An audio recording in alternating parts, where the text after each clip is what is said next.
मेरी प्यारी गुलाबो, गुलाबो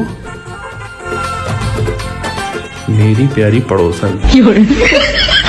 जैसे नल खोले बिना पानी बह नहीं सकता, वैसे ही मैं तुम्हारे बिना रह नहीं सकता। वाह, आज शाम 5:05 और 5 सेकंड पर तैयार रहना। मैं तुम्हें भगा कर ले जाऊंगा, तुम्हारा आशिक आवारा।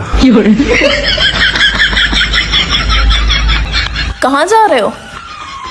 वो मेरा दोस्त आया दरवाजे पे, उससे मिलने जा रहा हूँ। अच्छा, क्या हुआ, इतनी जल्दी में क्यों बुलाया? इसे पड़ोसन को दे दो। नई वाली? हाँ ठीक है। 5 कब बजेंगे? 5। अरे तुम्हें पता क्या हुआ? क्या हुआ? अपनी नई वाली पड़ोसन भाग गई। भाग गई? किसके साथ? अरे वही जो तुम्हारा दोस्त आया था दरवाजे पे, उसके साथ। तुम्हें क्या हुआ? मुझे पता नहीं था कि मेरे दोस्त इतने कमीने हैं। वो तो है।